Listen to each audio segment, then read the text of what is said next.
This particular part of what is now William G. Milliken State Park, named after obviously Governor Milliken, and his commitment to both the environment and to urban life. It was this particular component of it was opened up, I should say, in about 2004, 2005, and the stretch of the landscape next to where the bus turned, that was opened up in about 2008. The name was changed from Tricentennial State Park to William G. Milliken State Park in 2009, and again celebrating the governor's commitment to the environment. The key to all of this, excuse me. We're standing next to the Dequindre Cut. If you look this way, you can't quite see it because of the trees, but this pedestrian pathway goes under Jefferson, under a bunch of other roads, and ends up rising back up to grade at about Gratiot. It's designed to connect to the Eastern Market. This is about a 2-mile pathway. It will continue. We're working on the next extension. I mention that because while it's terrific to have an opportunity to encourage people to come down along the riverfront, it's equally important to make sure that the people who don't have direct access to the riverfront have the opportunity to connect to these resources. So you're going to start seeing these connections. The riverfront, the Dequindre Cut connects to the Eastern Market. You were in Midtown. If you didn't see it, there is a pedestrian network being developed in Midtown known as the Midtown Loop. That's going to come down from Midtown, connect all of the major institutions in Midtown, and connect to the Eastern Market from the north, which means that in about 2 years, you could go to class at Wayne State, ride to the Eastern Market, get a sandwich, come down here, come down the Dequindre Cut, sit along the riverfront, then go over to Belle Isle and enjoy the big boats along Belle Isle without ever crossing traffic. So you're going to start seeing this kind of network. The Blue Cross path, what's that about? Do you know? Blue Cross path. They said they're building a path. From That's just between their Lafayette, not Midtown. It's just between their Lafayette campus and the Renaissance. Yes. So along Bobby and so just another connection, it's but like nothing 2 to do blocks. with It's just a few blocks. Yeah. Now, the Community Foundation for Southeast Michigan started the Greenways Initiative in 2001. We serve 7 counties, so this isn't just about Detroit. It's creating opportunities for people to connect to this network of greenways and get into Detroit. The reason for this is that in addition to obviously creating these aesthetically pleasing places, they create opportunities for more healthy lifestyles.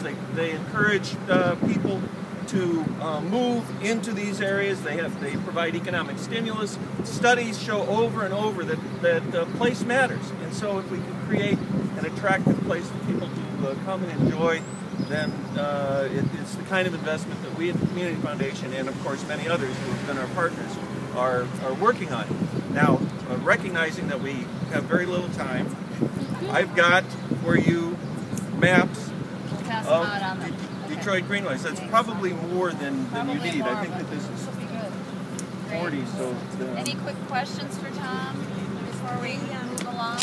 They were talking just now over at Milliken on the guy wrote Imagining Detroit. Right. About this kind of John Gallagher. Yeah, this kind of very cool notion of connecting all the vacant spaces, making this sort of green pathway through the city as well.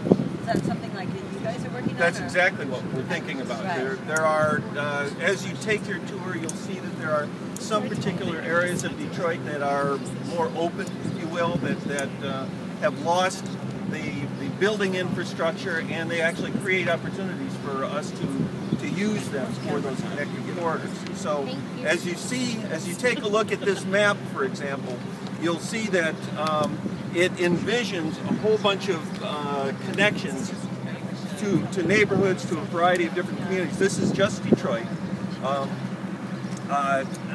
It's also 2009, and a couple of significant things have happened since then. So how do you make something like that happen? They were talking about how dysfunctional, the politics are. It's hard to make things happen. So are you an organization that can really push and say... The Community Foundation is a foundation. We make grants. We also work very closely with a lot of neighborhood organizations that have a particular vision for what they want to do. And so working with those neighborhood organizations and, of course, the opportunities within the city, we help define what the potential might be and then fund that. We fund plans, we fund the community engagement, we provide the match for the infrastructure. We've got over $1 million in the Dequindre Cut. We've got about $5 million in the riverfront. So in many cases, the money that is supporting this kind of infrastructure comes from public sources, transportation or natural resource sources, and in every case, they require matches. And we have been the match. We have, in a number of cases, enabled the city to take advantage of those public resources. For example, broadly stated, throughout the 7-county region, we've invested about $20 million in greenways.